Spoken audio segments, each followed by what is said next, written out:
Hello. Welcome to the Bore You to Sleep podcast. The podcast that will hopefully help you get to sleep. I am going to read an open source book, one that is not particularly interesting, but one that is hopefully boring enough to get you to sleep.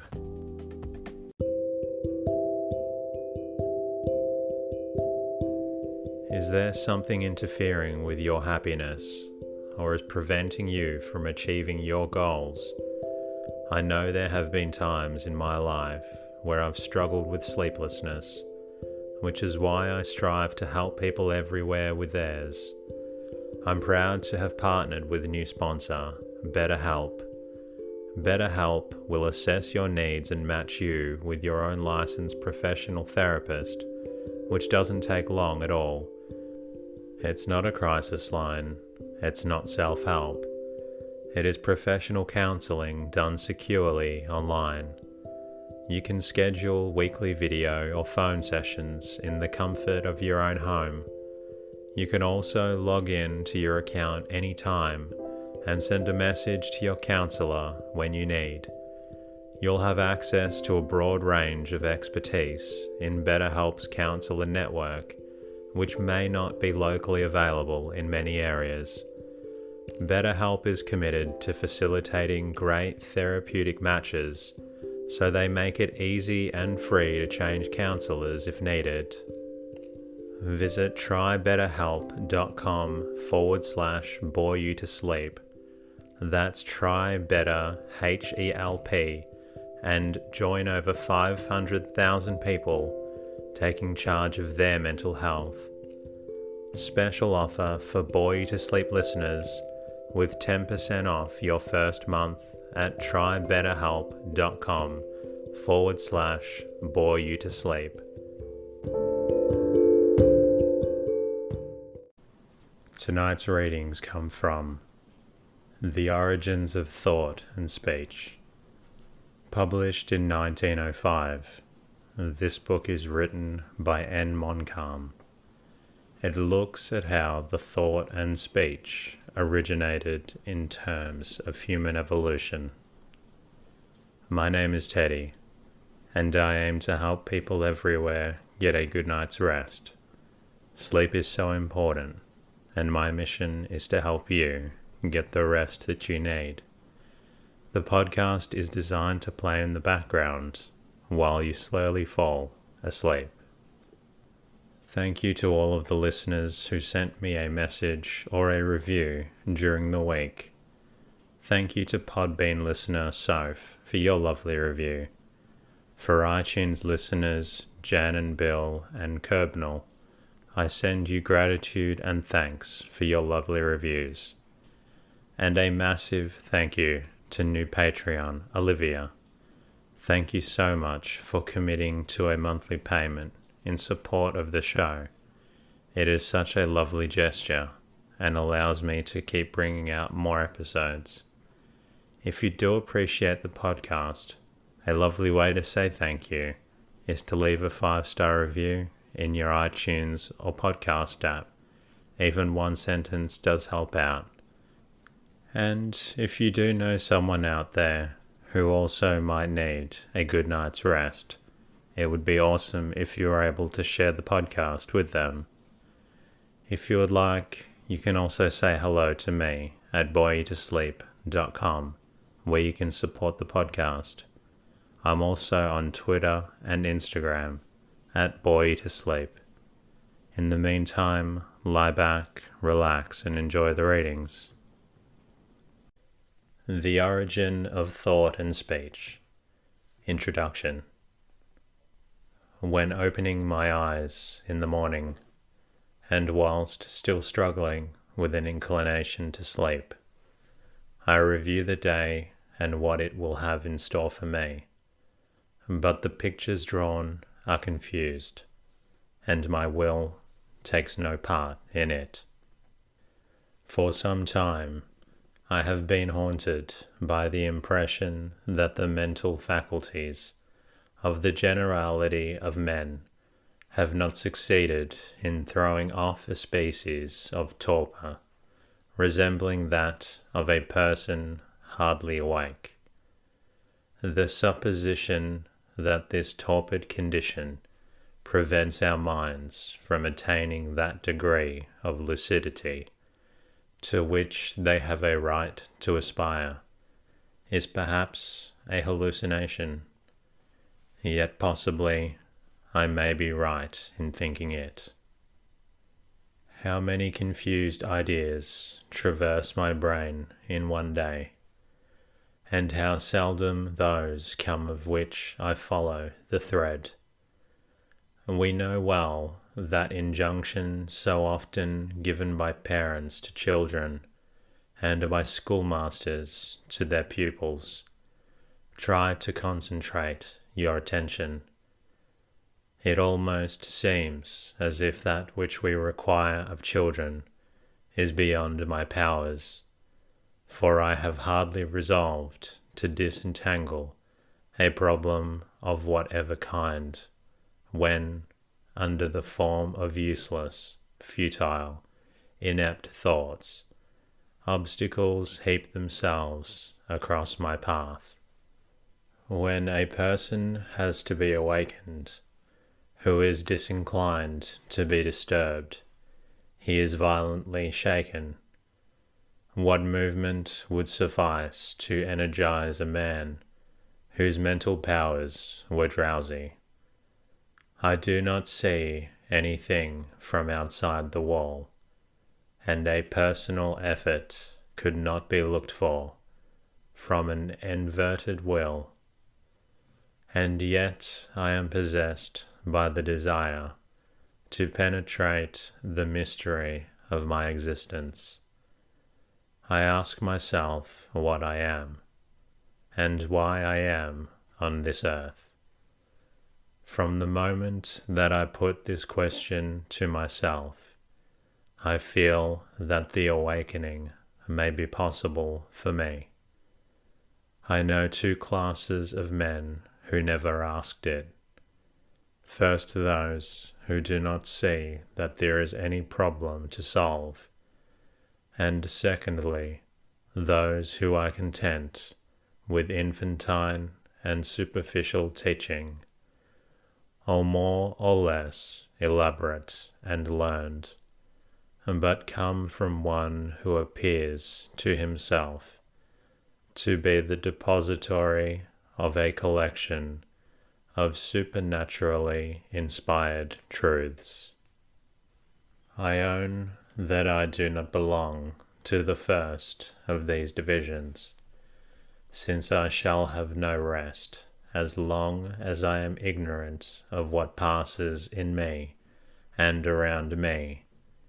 Neither do I belong to the second of these classes, since those who compose it are content to believe.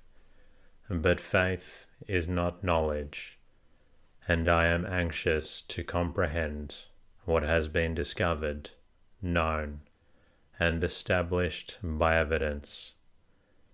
But how shall I submit to this labor of research, when the habitual condition of my thoughts is to wander at will amongst my impressions, and when I am so incurably absent-minded? We live in an atmosphere of many and varied ideas, ideas true and false, good and bad. They pulsate in the air we breathe. They are like the winged ethereal seeds which are lifted up by the slightest breeze of autumn and carried afar. They are little heeded, but should it happen that these seeds attached themselves to our garments, we should notice how strikingly the one form varied from the other. Amongst those ideas which wander, at large is this aphorism, that we are ignorant of that of which we know not the commencement, or in other words, of that which we do not examine from the practical point of view. He who wishes to learn how something is made, whatever it may be, must know how to begin it. This truth has so ancient a date that we cannot conceive of a time when it was absent from the mind of man. Only it had the common lot of all truths, which we are so familiar that apparently there is nothing to learn from them, and this aphorism appears at first sight to be the ramblings which we hear, but to which we do not listen. To me, it is of value, as it strengthens my conviction that the mist which obscures my vision will not be dissipated until I have traced certain problems to their source. I know by experience that few phenomena are easy of explanation when their appearances only are examined at any given moment, and close questioning fails to elicit light, whilst ignorance prevails concerning their beginning. How does it happen that in spite of such unfavourable circumstances, often with no clear purpose, and with eyes half shut, humanity can advance? For the progress is indubitable. The public conscience has developed, and its actions make themselves felt. Civilized nations have become more humane. They understand better than they formerly that peace is more profitable than war. Certain social problems are being seriously discussed, and some are on the point of solution. In the physical sciences, as well as in the mechanical arts, progress is most marked. But I see that though imagination, observation, and a talent for invention have had much to do with this progress, the capacity of imitation has also been a powerful factor. When William Herschel gave up music for astronomy, he perfected the optical instruments which were in use at the time, and manufactured some excellent telescopes at comparatively moderate prices, with the result that his fellow astronomers and their successors were able to devote themselves to the study of the heavens with greater ease and readiness. Again, at one of the national exhibitions of our time, there was shown to all comers the model of a recently invented apparatus for the conveyance of the wounded on battlefields, since which each country now produces its own design with various improvements, and the victims of the barbarism still lingering in war were benefited by these modern appliances, due entirely to the art of imitation. In short, progress exists, but not all along the line. As thought travels slowly in its domain, so mental science is behindhand. A true idea is not mechanically reproduced. It must be tended for to bear fruit.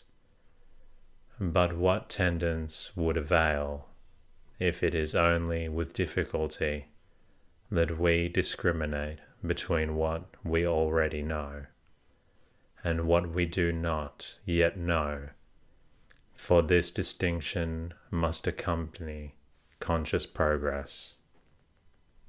Everything around us tends to keep us in this penumbra, which is so favorable to inertia, ignorance, sleep.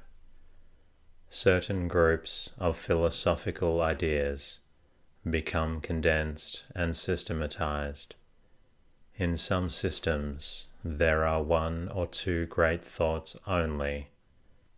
This suffices. These systems remain, germinate, and direct contemporaneous generations, as well as those of the future.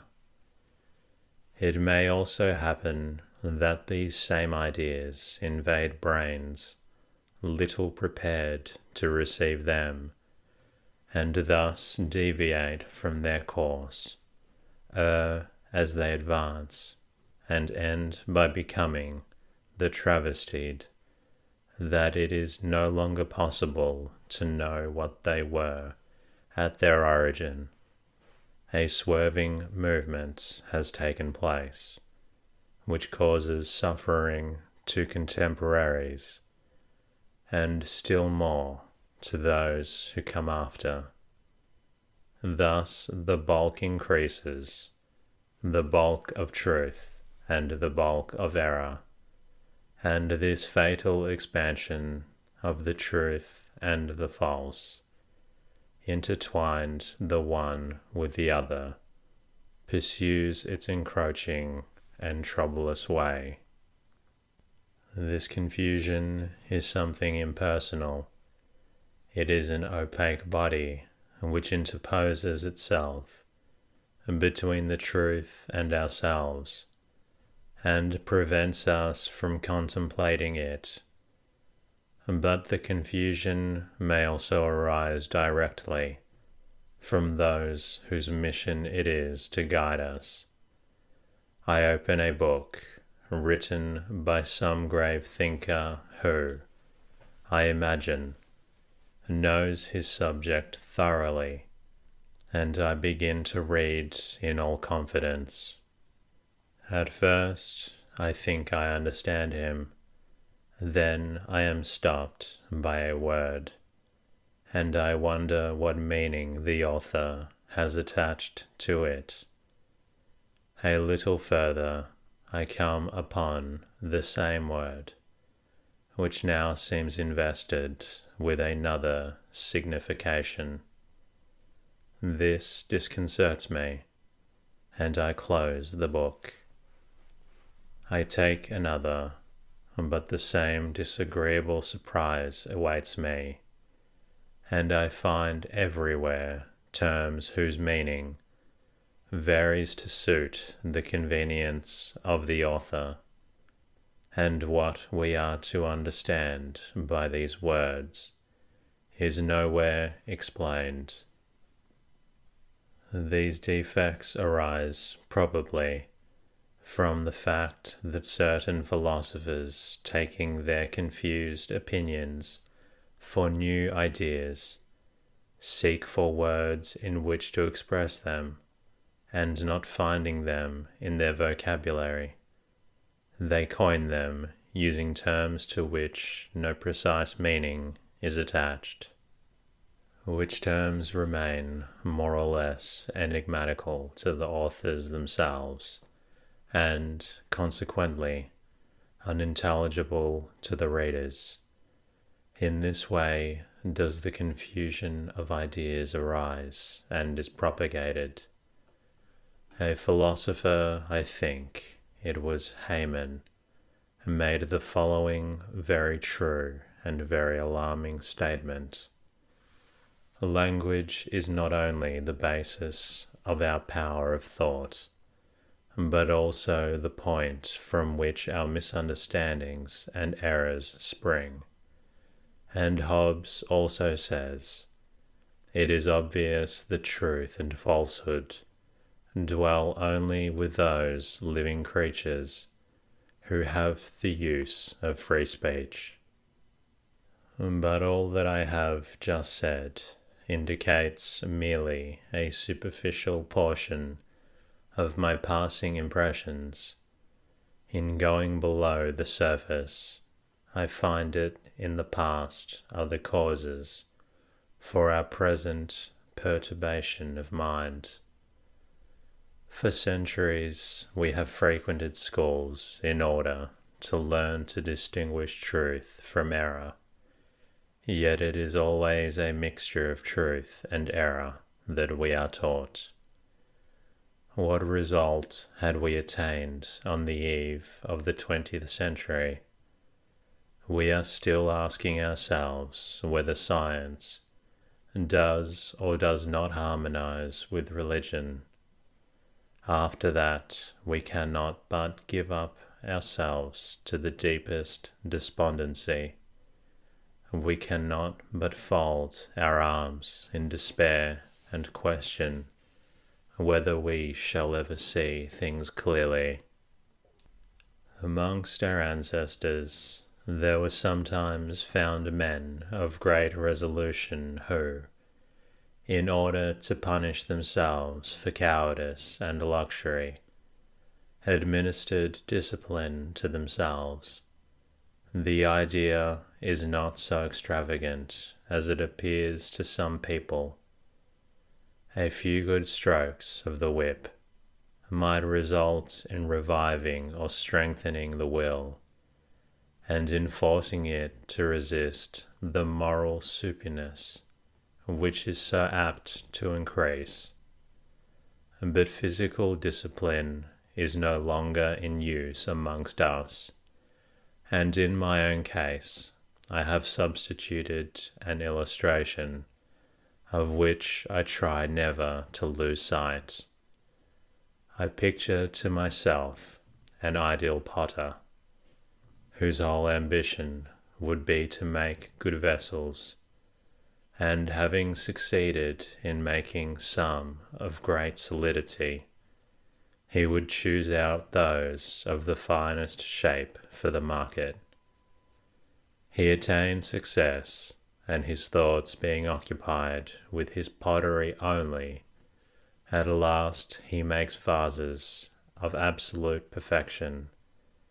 With what feelings of envy I contemplate this creature of my imagination, who is to serve as my model, and yet whom the want of concentration of thought prevents me from imitating. It would have been perhaps prudent on my part to follow the example of this workman, and to accustom myself to reflect on subjects less immeasurably above me than those which have such a powerful attraction for me. But I yield to the impulse once given. I often lose myself when pondering on the world where destiny has placed me, and I ask myself, how did life first appear on the earth? Was there nothing but a cellule from whence all the fill space came? Was there one cellule for the vegetables and another for the animals? If man did not spring from the cradle of all things that live and grow on the surface of the globe, was he an individual of his own species at the beginning, or two individuals, or many? After what fashion did man speak at his first appearance? What were his thoughts? How can it be explained, I asked myself again, that of all the members of the animal kingdom, one only should have marveled at and pondered on his position with regard to the universe and himself? That one should only have manifested the desire to understand his role in life, whilst all the creatures that surrounded him lived contentedly in blissful ignorance. It would be impossible to conceive of a horse an elephant, or a mammoth disquieting itself, concerning its origins and the end of its being? Why has man only sought a solution of these problems? The learned scholars who occupy themselves with these questions are far from agreeing unanimously concerning them. Thus I who am only one link in the interminable chain of units which composes humanity, past, present, and future, I, in my own individuality, must live and die in my ignorance.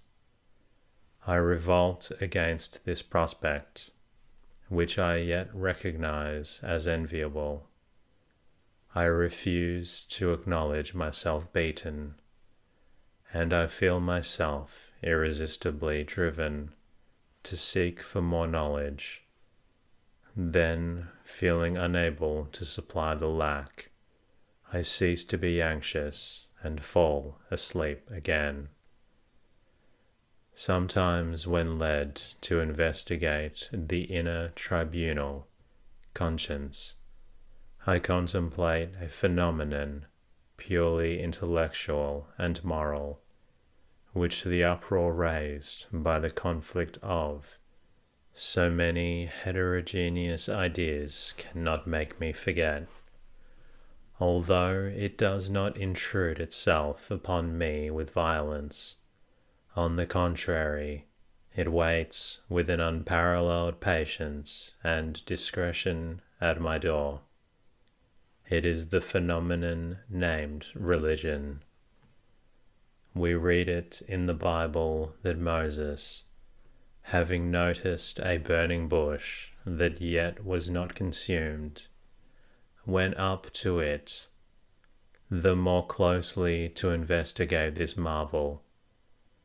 For many people, religion has borne the same aspect that the burning bush did for Moses, and those, like Moses, have approached it in the endeavor to discover what it could be. Religion has always compelled attention. Its metaphysical side has been described in voluminous theological and philosophical treatises.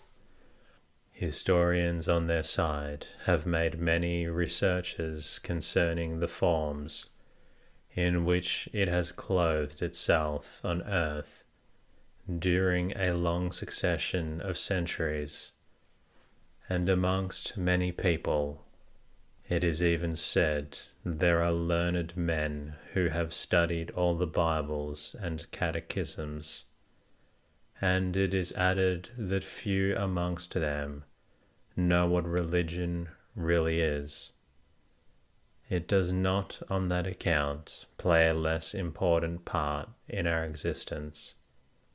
It is from religion that all those acts of devotion and charity spring, to which millions of human creatures give themselves. There are few who ask themselves whence comes this breath, which inspires them so fully, and since when has its influence extended itself amongst us. To be nourished with its fruits sufficed.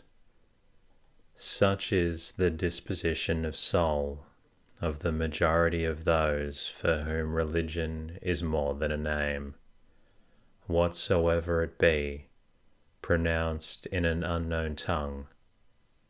Would it not be natural to desire to make its acquaintance more closely? Apparently not. We accept it as something known by intuition, without concerning ourselves with its aspect. This strange fact I have also noticed when studying history very attentively, and with an attitude of mind free from all prejudice. It is possible to fix the exact period at which errors, more or less generally acknowledged as such, have first crept into the world.